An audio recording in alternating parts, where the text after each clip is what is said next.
Shalom WJC family. It's time for our weekly Torah Talk. This week in Shul we will be reading Parshat Vayehi, and he lived. The very last Torah portion in the book of Bereshit, the book of Genesis, as we read about Jacob blessing his children from his deathbed. In Egypt, he's not going to make it back to the promised land, to the land of Canaan, the land of Israel. At least not alive. Joseph will make sure he gets a proper burial with his ancestors before the end of the Parsha. I wanted to focus in on a very famous midrash, a very famous story or episode that is based on this Torah portion. It says, and he lived. I really want to focus on that Vayehi, and he lived, what exactly that means. I think it is not unusual for the Torah to report about people's death in a Torah portion named that they live. For example, in addition to this one, we have Chaye Sarah, the life of Sarah, which also reports actually about her passing. We say that as Jews we focus on the life, not on the death, which I love. But here I want to focus in on a midrash that says, Jacob's got his sons all around him, and they're there to get their blessings, and he expresses some doubt that they are going to continue on as their legacy or Jacob's legacy in connection to God, and that the sons are shocked by their father's feelings along these lines, and they say to him in response, Shema Yisrael, Adonai Eloheinu Adonai Echad. Hear Israel. Israel here being one of the names of Jacob, right? Jacob's name is Yisrael, changed to that by an angel. Hear, Dad. Listen to us, Father, Yisrael. The Lord our God, the Lord is one.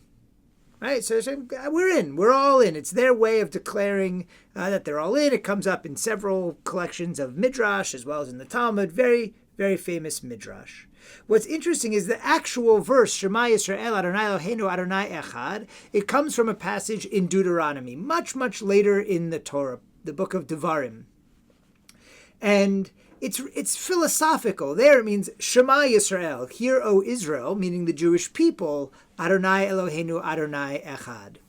It's philosophical. It's a value, an edict. What this midrash does is it brings that value to life, right? It gives that line a place in real history. Israel's a person in this case, not just the people, or not the people in some theoretical vast concept that stays with us all the way till today. And it highlights this question: how do we make sure that we are living a living Judaism? How do we bring Judaism to life in our lives? When we say Shema Yisrael Adonai Eloheinu, when we wake up or when we go to bed at night, that is a way of infusing it into our life in a place. But so too is living our lives in a way that sends that message.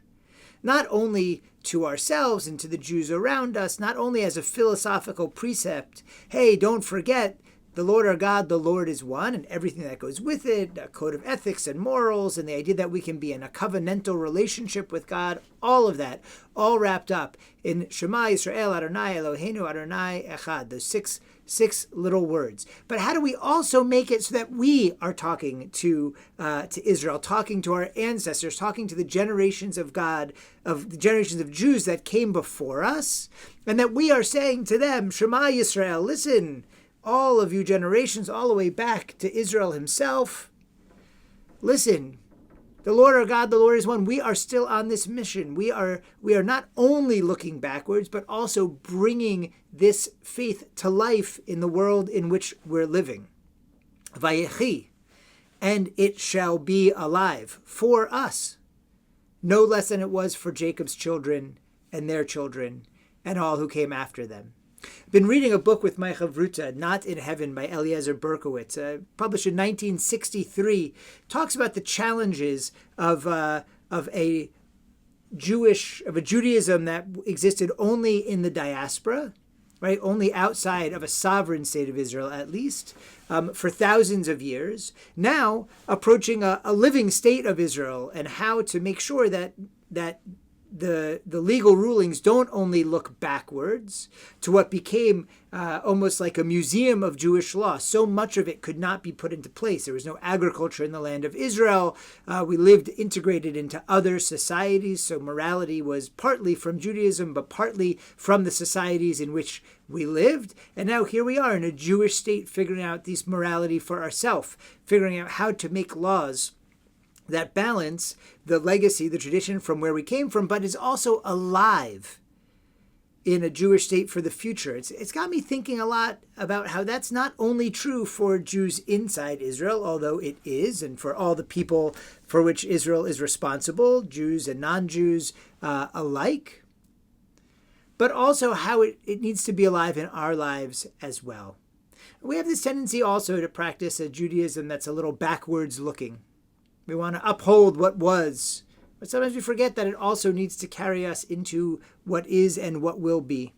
And my blessing for us all as we read Parshat Vayehi is that just as this midrash takes a line from a philosophical section of the Torah, right, Moshe's great speech in Deuteronomy, Parshat Devarim, the book of Devarim, and brings it to life in this episode, in the life of the sons, that so too we should have our Judaism be alive. Not like, oh, that's a religious idea, not, oh, that's something philosophical, but also this is something that I live in my everyday by living my Judaism out loud with pride, by paying attention to mitzvot, making sure mitzvot and brachot, blessings, are part of my life every day, that I am in the world as my faith tells me to be, bringing that faith to life, and thus shouting back through the generations, Shema Yisrael, listen, great-great-great-great-great-great-great-grandfather Israel, Jacob. Listen, I get it. The Lord our God, the Lord is one, and that is something that we should bring into our lives, that we can bring into our lives every day, and something I live in a way that does bring it to life in the world as a blessing for all, doing tikkun, spreading the idea that we can be in a covenantal relationship with God, that what we do matters, that we have a role to play in this grand creation and this grand project that is the world and humanity and faith and holiness. May we all embrace that. May that all be alive for all of us, and may we, in doing so, bring it to life for others, making the world a better place for all. And may peace be with us soon. Amen. Shabbat Shalom.